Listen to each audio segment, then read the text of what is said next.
ओम नमः शिवाय। नमस्कार। एक बार पुनः आप सभी का आपके अपने चैनल धर्म शिक्षक में हार्दिक स्वागत है।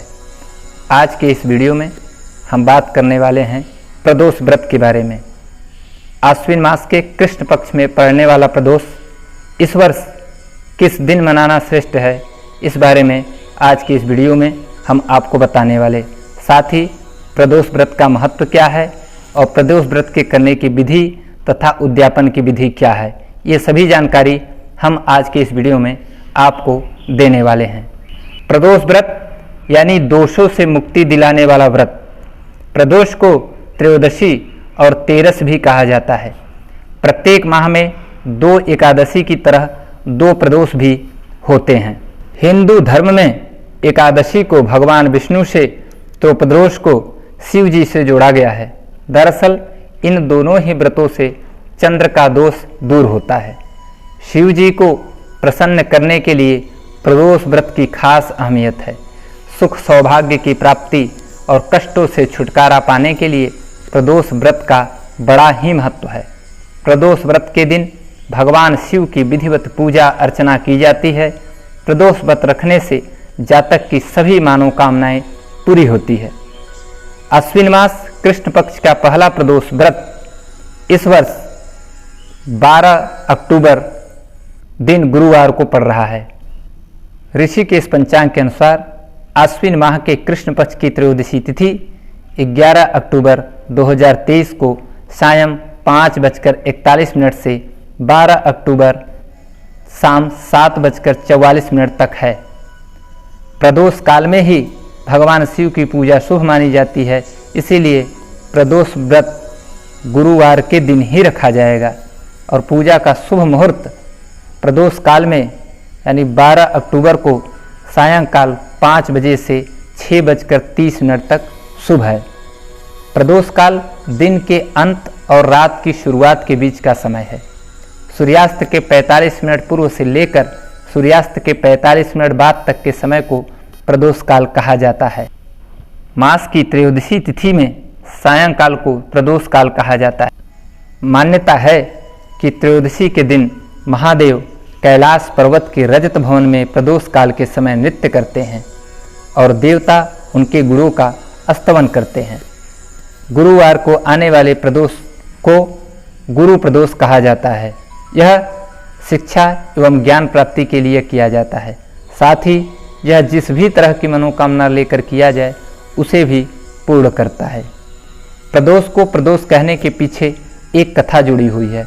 एक बार पत्नी के शाप से चंद्रदेव भगवान को क्षय रोग लग गया, जिसके चलते उन्हें मृत्यु तुल्य कष्ट हो रहा था।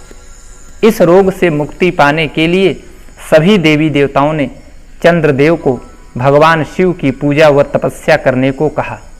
चंद्रदेव ने सभी की बात को मानकर भगवान शिव की तपस्या शुरू की, जिससे भगवान शिव ने प्रसन्न होकर चंद्रदेव को क्षय रोग से मुक्ति दे दी। यह भी कहा जाता है कि त्रयोदशी के दिन ही भगवान शिव ने चंद्रदेव को पुनर्जीवित किया था। तब से ही इस दिन को प्रदोष कहा जाता है। इसलिए इस दिन व्रत व विधि विधान के साथ पूजा करने से सभी रोगों व दुखों से मुक्ति मिलती है।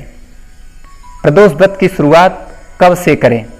शास्त्रानुसार प्रदोष व्रत किसी भी मास के शुक्ल पक्ष की त्रयोदशी से प्रारंभ किया जा सकता है, परंतु श्रावण व कार्तिक मास प्रदोष व्रत को प्रारंभ करने के लिए अधिक श्रेष्ठ माने गए हैं। प्रदोष व्रत का प्रारंभ विधिवत पूजन अर्चन एवं संकल्प लेकर करना श्रेयस्कर रहता है।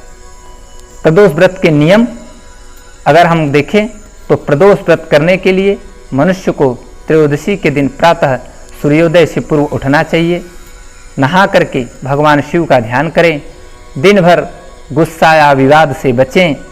किसी को भी अपशब्द न बोले तथा ब्रह्मचर्य का विधिवत पालन करें। पूरे दिन उपवास रखने के बाद सूर्यास्त से 45 मिनट पहले नहा करके सफ़ेद वस्त्र धारण करें और पुनः प्रदोष काल में पूजन करें। प्रदोष व्रत की पूजा विधि के साथ पंचामृत से भगवान शिव का अभिषेक करें और सभी पूजा की चीज़ें अर्पित करें।